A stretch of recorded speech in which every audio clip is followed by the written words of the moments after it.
ರಾಜ್ಯದ ಹೋಟೆಲ್ ಮಾಲೀಕರಿಗೆ big shock. ಲೋಪ ಸರಿಪಡಿಸಿಕೊಳ್ಳೋದಕ್ಕೆ 15 ದಿನಗಳ ಅಂತಿಮ ಗಡುವು ಕೊಟ್ಟಿರೋದು. ಆರೋಗ್ಯ ಇಲಾಖೆಯಿಂದ 12 ಅಂಶಗಳ ಮಾರ್ಗಸೂಚಿ ಬಿಡುಗಡೆ.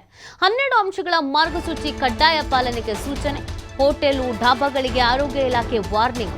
ಆಹಾರ ಉದ್ದಿಮೆದಾರರು FSSAI ಲೈಸೆನ್ಸ್ ಹೊಂದಿರಬೇಕು. ಹೋಟೆಲ್ಗಳಲ್ಲಿ ಅವಧಿ ಮೀರಿದ ಆಹಾರ ವಿಲೇವಾರಿಗೆ ಸುತ್ತೋಲೆ. ಒಂದು ಸ್ಟ್ರಿಕ್ಟ್ ಆದಂಥ ರೂಲ್ಸ್ ತರಬೇಕಾಗಿತ್ತು, ಆಲ್ರೆಡಿ ಇತ್ತು, ಅದನ್ನು ಗಾಳಿಗೆ ತೂರಿದ್ದು. ಸೊ ಇದೀಗ ಅದನ್ನು ಮತ್ತೆ ಮುನ್ನೆಲೆಗೆ ತರ್ತಾ ಇದ್ದಾರೆ. ರಾಜ್ಯದ ಹೋಟೆಲ್ ಮಾಲೀಕರಿಗೆ ಬಿಗ್ ಶಾಕ್ ಎದುರಾಗ್ತಿರೋದು ಈ ಮುಖಾಂತರವಾಗಿ ಲೋಪವನ್ನು ಸರಿಪಡಿಸ್ಕೊಳ್ಳೋಕೆ 15 ದಿನ ಡೆಡ್ಲೈನ್ ಕೊಟ್ಟಿದ್ದಾರೆ. 15 ಡೇಸ್ ನಿಮಗೆ ಟೈಮ್ ಕೊಡ್ತೀವಿ, ಸರಿಪಡಿಸ್ಕೋಬೇಕೆಲ್ಲ ಅಂತ. ಆರೋಗ್ಯ ಇಲಾಖೆಯಿಂದ 12 ಅಂಶಗಳ ಮಾರ್ಗಸೂಚಿ ಬಿಡುಗಡೆ. 12 ಅಂಶಗಳ ಮಾರ್ಗಸೂಚಿ ಕಡ್ಡಾಯ ಪಾಲನೆಗೆ ಸೂಚನೆ. ಹೋಟೆಲು ಢಾಬಾಗಳಿಗೆ ಆರೋಗ್ಯ ಇಲಾಖೆ ವಾರ್ನಿಂಗು. ಆಹಾರ ಉದ್ದಿಮೆದಾರರು FSSAI ಲೈಸೆನ್ಸ್ ಹೊಂದಿರಬೇಕು. ಹೋಟೆಲ್ಗಳಲ್ಲಿ ಅವಧಿ ಮೀರಿದ ಆಹಾರ ವಿಲೇವಾರಿಗೆ ಸುತ್ತೋಲೆಯನ್ನು ಹೊರಡಿಸಲಾಗಿದೆ.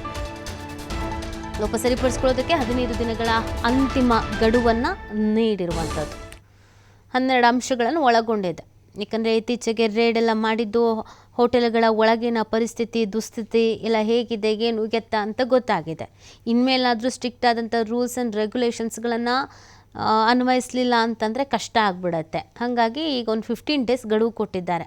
ಅಷ್ಟೊತ್ತಿಗೆ ಎಲ್ಲನೂ ಸರಿಪಡಿಸ್ಕೊಳ್ಬೇಕು ಅಂತ ಹೇಳಿದ್ದಾರೆ. 12 ಅಂಶಗಳನ್ನು ಒಳಗೊಂಡಂಥ ಮಾರ್ಗಸೂಚಿಯನ್ನು ಇದೀಗ ಕೊಟ್ಟಿರೋದು.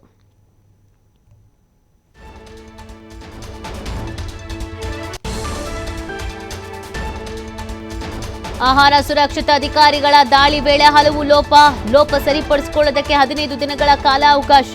15 ದಿನ ಗಡುವು ಮುಗಿದ ಬಳಿಕ ಮತ್ತೆ ಹೋಟೆಲ್ ಮೇಲೆ ದಾಳಿ. ನಿಯಮ ಮೀರಿದ್ರೆ ಕಠಿಣ ಕ್ರಮದ ಎಚ್ಚರಿಕೆಯನ್ನು ನೀಡಿರುವುದು ಆರೋಗ್ಯ ಇಲಾಖೆ. ಯೋಗ್ಯವಾದ ಆಹಾರ ಪದಾರ್ಥ ಮಾತ್ರವೇ ತಯಾರಿಕೆಗೆ ಸೂಚನೆ. ಅಡುಗೆ ಮನೆ, ಆಹಾರ ತಯಾರಿಕೆ ಸ್ಥಳ ಎಲ್ಲೆಡೆ ಶುಚಿತ್ವ ಕಡ್ಡಾಯ. ಹಾಲು, ಮೊಸರು, ಮೊಟ್ಟೆ ನಿಗದಿತ ತಾಪಮಾನದಲ್ಲಿ ಸಂಗ್ರಹಿಸೋಕೆ ಸೂಚನೆ. ಕುಡಿಯುವ ನೀರು ಸುರಕ್ಷಿತವಾಗಿ ಇಡಬೇಕು ಅಂತ ಮಾರ್ಗಸೂಚಿಯಲ್ಲಿ ಉಲ್ಲೇಖಿಸಲಾಗಿದೆ.